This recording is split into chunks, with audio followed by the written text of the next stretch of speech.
ഇന്നത്തെ വായനകളിലൂടെ പ്രാർത്ഥനയുടെ രണ്ട് മനോഭാവങ്ങൾ മാതൃകയായി നമ്മുടെ മുമ്പിൽ അവതരിപ്പിക്കപ്പെടുന്നു. ഒന്നാമത്തെ വായന പ്രഭാഷകന്റെ പുസ്തകത്തിൽ നിന്നാണ്. ഈ വായനയിലൂടെ വിനയാന്വിതന്റെ പ്രാർത്ഥനയുടെ ശക്തിയെക്കുറിച്ച് പറയുന്നു. എളിമയിൽ വിനയാന്വിതരായി നാം പ്രാർത്ഥിക്കുകയാണെങ്കിൽ ശക്തമായ പ്രാർത്ഥന മേഘങ്ങളെ തുളച്ചു കയറി ദൈവസന്നിധിയിൽ എത്തപ്പെടും എന്നാണ് ഈ വായനയിലൂടെ സഭ നമ്മെ ഓർമ്മപ്പെടുത്തുന്നത്. രണ്ടാമത്തെ വായനയിൽ വിശുദ്ധ പൗലോസ്ലീഹ തിമോഥെയോസിന് എഴുതിക്കൊണ്ട് പറയുകയാണ്, തൻ്റെ ഓട്ടം പൂർത്തിയായി എന്ന്. നീതിയുടെ വിജയത്തിൻ്റെ കിരീടം തനിക്ക് ലഭ്യമാകുവാൻ വേണ്ടി പോവുകയാണ്. തൻ്റെ ഈ യാത്രയിൽ തനിക്ക് ശക്തിയായി നിലനിന്നത് ദൈവത്തിൻ്റെ കൃപയും അനുഗ്രഹവുമാണെന്ന് പൗലോസ്ലീഹ അടിവരയിട്ട് പറയുന്നു.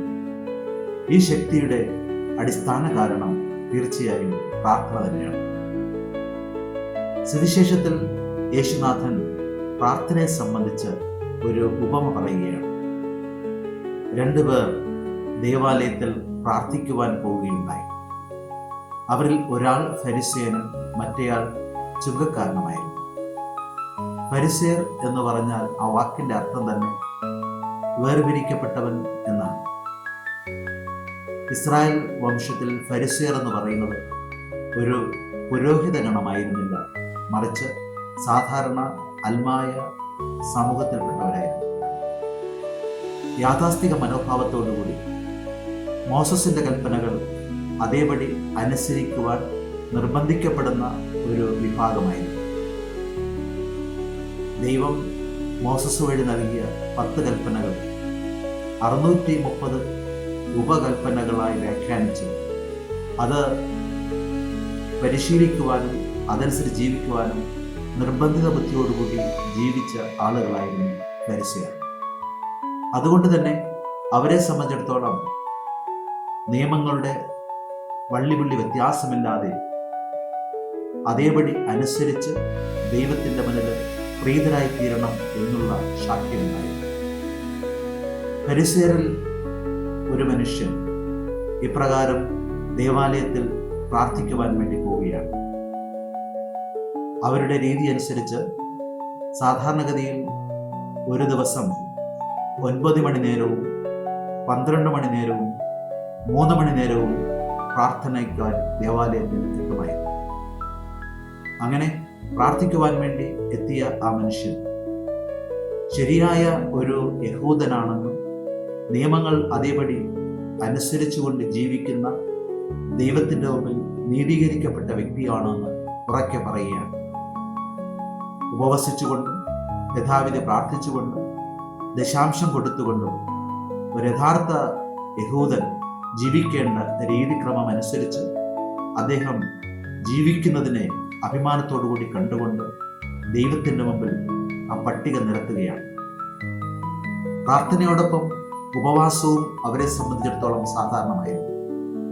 സാധാരണഗതിയിൽ പാപപരിഹാര ദിനമാണ് നിർബന്ധമായും യഹൂദന്മാർ ഉപവസിക്കേണ്ടിയിരുന്നത്.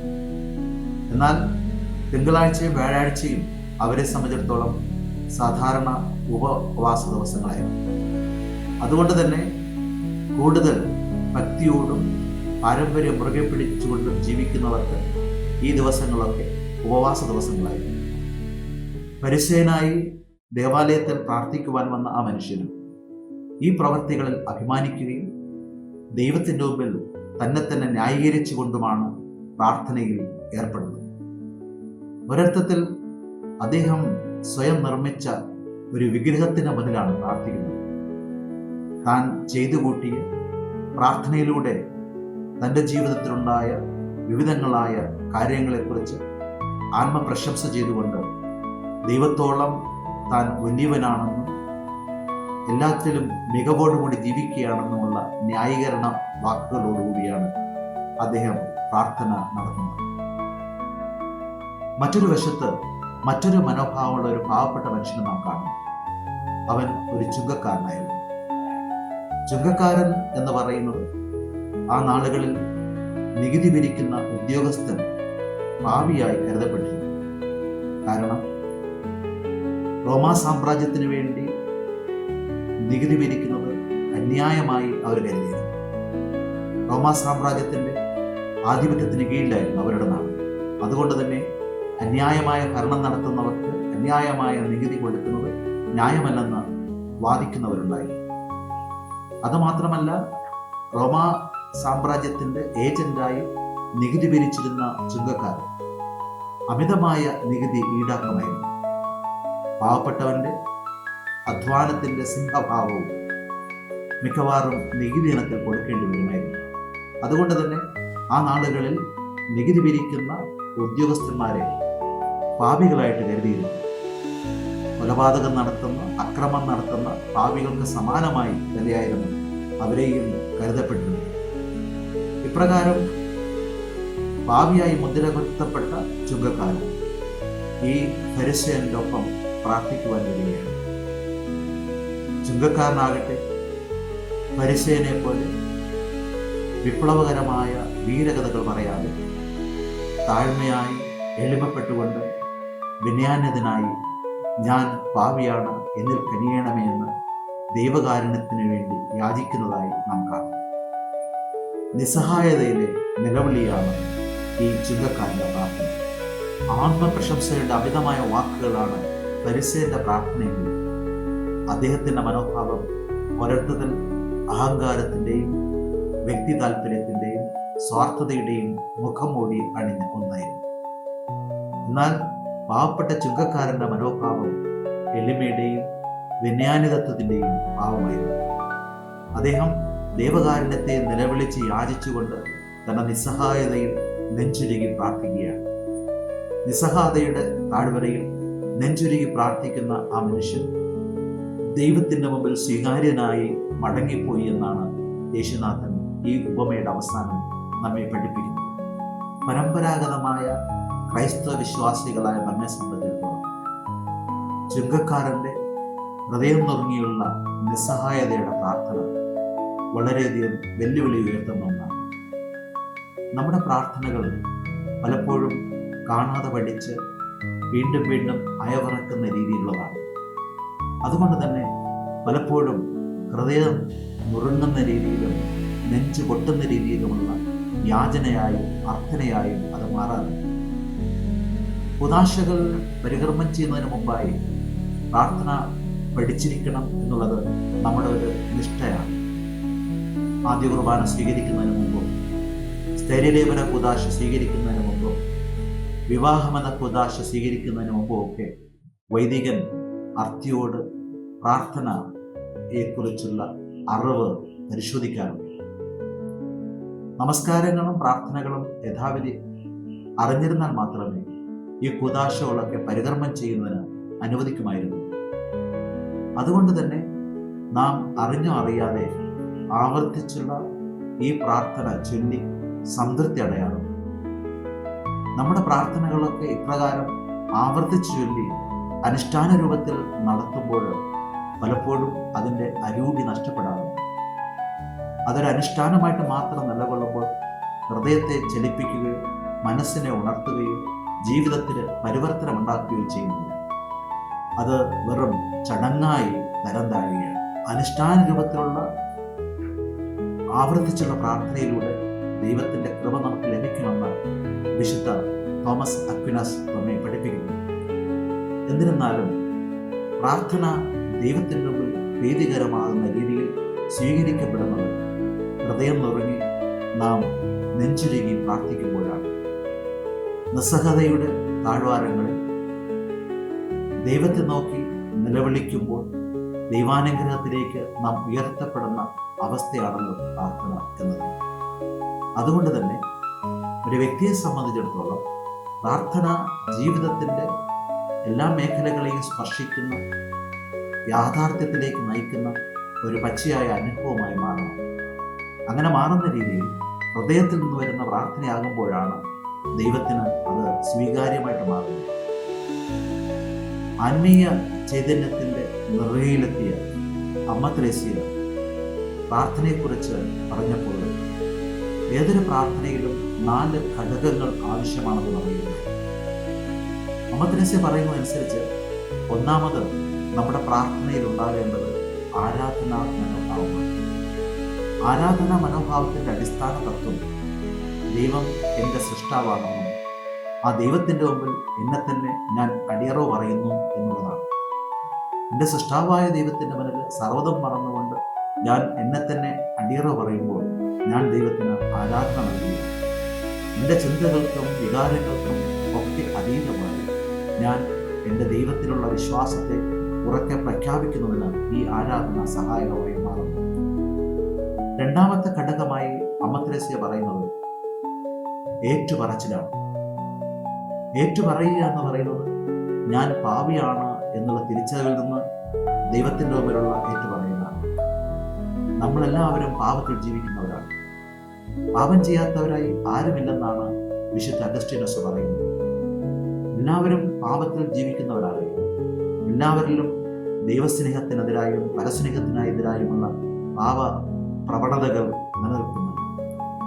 ഈ പാപ അവസ്ഥയെ മനസ്സിലാക്കി ദൈവത്തിൻ്റെ മുമ്പിൽ ഞാൻ തികച്ചും ബലഹീനനാണ്, പാപിയാണ്, കുറവുള്ളവനാണ് എന്നുള്ള തിരിച്ചറിവോടുകൂടി ദൈവത്തെ നോക്കി നിലവിളിക്കുമ്പോഴാണ് പ്രാർത്ഥനയിൽ ദൈവാനുഗ്രഹം ശക്തമായി ജീവിതത്തിലേക്ക് ഇറങ്ങി വരുന്നത്.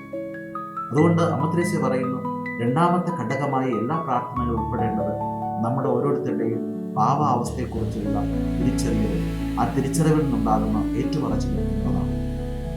പ്രാർത്ഥനയുടെ ഘടകമായി വരേണ്ട മൂന്നാമത്തെ കാര്യമായി അമ്മ ത്രേസ്യ പറയുന്നത് ദൈവത്തിന് നന്ദി പറയുക എന്നുള്ളതാണ്. ഓരോ പ്രഭാതങ്ങളിലും ഓരോ പ്രദോഷങ്ങളിലും വ്യത്യസ്തമായ രീതിയിൽ ദൈവാനുഗ്രഹം പ്രാപിച്ച് ജീവിക്കുന്നവരാണ് നാം ഓരോരുത്തരും. ഈ ദൈവാനുഗ്രഹമാണ് നമ്മുടെയൊക്കെ അസ്തിത്വത്തിന് നിദാനമായി നിൽക്കുന്നത്. നമ്മുടെ അസ്തിത്വത്തിന് നിദാനമായ ദൈവാനുഗ്രഹത്തിന് നന്ദി പറഞ്ഞുകൊണ്ട് ഓരോ നിമിഷവും അറിഞ്ഞും അറിയാതെയും സ്വീകരിക്കുന്ന വിവിധങ്ങളായ കൃപകളെ നന്ദിയോടെ സ്മരിച്ച് ദൈവത്തിന് നന്ദി പറഞ്ഞുകൊണ്ടുകൂടി ആയിരിക്കണം പ്രാർത്ഥന നമ്മൾ നടത്തേണ്ടത്. നാലാമത് ഈ പ്രാർത്ഥന ഉൾപ്പെടേണ്ടത് യാചനയാണ്. നമ്മുടെ നിരന്തരമുള്ള തുടർ ജീവിതത്തിന് ദൈവാനുഗ്രഹത്തിൻ്റെ ശക്തമായ തുണ ആവശ്യമാണ്. ദൈവാനുഗ്രഹത്തിൻ്റെ തുണയുണ്ടെങ്കിൽ മാത്രമേ നമ്മുടെ ജീവിതത്തിൻ്റെ യാത്ര നമുക്ക് സമങ്കളം പര്യവസാനിക്കാനാവുകയുള്ളൂ. അതുകൊണ്ട് തന്നെ അമ്മ ത്രേസ്യ പറയുന്നത് നമ്മുടെ ഓരോ പ്രാർത്ഥനയിലും ദൈവത്തെ സ്തുതിക്കുന്നതോടൊപ്പം അവിടുത്തെ മുന്നിൽ നമ്മുടെ അർത്ഥനകളെ നിരത്തുന്ന ഒരു യാഥാർത്ഥ്യം കൂടെ അടങ്ങിയിട്ടുണ്ട്. കാരണം അവിടെയൊക്കെ നമ്മുടെ അർത്ഥനകൾ നമ്മൾ നിരത്തി വയ്ക്കുമ്പോൾ നമ്മുടെ ബലഹീനതകളെക്കുറിച്ചും കുറവുകളെക്കുറിച്ചും ഇല്ലായ്മകളെക്കുറിച്ചും ഒക്കെ കൂടുതൽ ബോധവാന്മാരാകുന്നതിന് നമുക്ക് സാധിക്കും. ഇപ്രകാരം ഓരോ പ്രാർത്ഥനയും ഒരു വ്യക്തിയെ സംബന്ധിച്ചിടത്തോളം അവൻ്റെ ജീവിത അനുഭവമായി മാറുവാനും അതിലൂടെ ദൈവസാന്നിധ്യത്തിൻ്റെ ഉറപ്പ് യാഥാർത്ഥ്യമാക്കുവാനും കഴിയുന്നത് ആയി മാറണം എന്നുള്ളതാണ് ഈ ഹൃദയം തുടങ്ങിയുള്ള പ്രാർത്ഥനയിലൂടെ കർത്താവായ യേശുക്രിസ്തു നമ്മെ പഠിപ്പിക്കുന്നത്. പരിസേന്റെ പ്രാർത്ഥന നമ്മുടെ മുമ്പിൽ അവതരിപ്പിക്കുന്നത് വളരെ ശക്തമായ ഒരു പ്രാർത്ഥന രീതിയാണെങ്കിലും പലപ്പോഴും ഈ പ്രാർത്ഥനയിലൂടെ നമുക്കുണ്ടാകുന്ന മനോഭാവം നല്ലൊരു മത അനുയായിയാക്കി മാറ്റപ്പെടുന്നു എന്നുള്ളതാണ്. പരിസേൻ മതത്തിൻ്റെ ചിട്ടകളും ക്രമങ്ങളും പാലിച്ചുകൊണ്ട് ജീവിച്ച നല്ലൊരു മത അനുയായിയായിരുന്നു. മതം അനുശാസിക്കുന്നത് യാതൊരു വ്യത്യാസവും കൂടാതെ അനുഷ്ഠിച്ചുകൊണ്ട് മതത്തെ ജീവിതത്തിൻ്റെ ഭാഗമാക്കി മാറ്റി അതിലൂടെ ദൈവപ്രീതി സ്വന്തമാക്കുവാൻ ശ്രമിച്ച വ്യക്തിയായിരുന്നു. എന്നാൽ അദ്ദേഹം ഒരു ആത്മീയ മനുഷ്യനായി മാറിയിരുന്നു. ക്രിസ്തുനാഥൻ പ്രാർത്ഥനയിലൂടെ നമ്മെ ഉദ്ബോധിപ്പിക്കുന്നത് പ്രാർത്ഥന വെറും ഒരു മതാനുയായി എന്നതിനേക്കാളുപരി ഒരു ആത്മീയ മനുഷ്യനാക്കി മാറ്റണം എന്നുള്ളതാണ്. അതുകൊണ്ട് പ്രാർത്ഥനയുടെ ബാഹ്യമായ ആചാര അനുഷ്ഠാനങ്ങളോടൊപ്പം പ്രധാനപ്പെട്ട ഒന്നാണ് അതിൻ്റെ ആന്തരികമായ ചൈതന്യം. അതിൻ്റെ ആന്തരികമായ ചൈതന്യം എന്ന് പറയുന്നത് നമ്മുടെ ഓരോരുത്തരുടെയും ബലഹീനതകളെ കുറിച്ചുള്ള തിരിച്ചറിവ് സർവശക്തനായ ദൈവത്തിൻ്റെ ശക്തിയിലുള്ള പൂർണ്ണമായ സമർപ്പണവുമാണ്.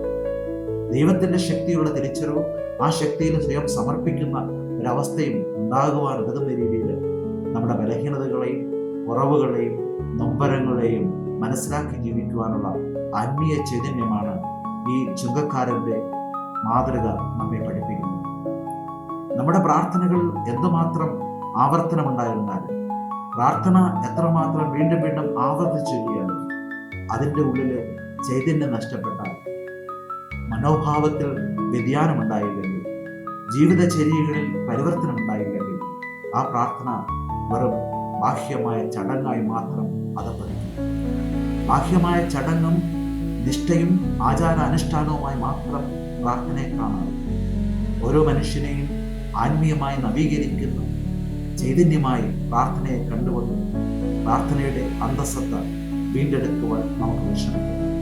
അതിനാൽ ഓരോ ദിവസവും പ്രഭാതത്തിൽ ഉണർന്ന് അവിടുത്തെ സാന്നിധ്യത്തെ സ്മരിച്ചുകൊണ്ട്, ദൈവമേ, അങ്ങയുടെ മുമ്പിൽ ഞാൻ വെറും നിസ്സാരനാണ് എന്ന് ഏറ്റുപറയുവാനും ആ നിസ്സാരതയിൽ ദൈവത്തിൻ്റെ അനുഗ്രഹത്തിൻ്റെ സമൃദ്ധി ചൊരിയപ്പെടുന്നതിന് നെഞ്ചുരുകി പ്രാർത്ഥിക്കുന്നതുമായ അവസ്ഥ ക്രൈസ്തവ ജീവിതത്തിൽ ഉണ്ടാകുമ്പോഴാണ് ക്രൈസ്തവ ജീവിതം ധന്യമാകുന്നത്.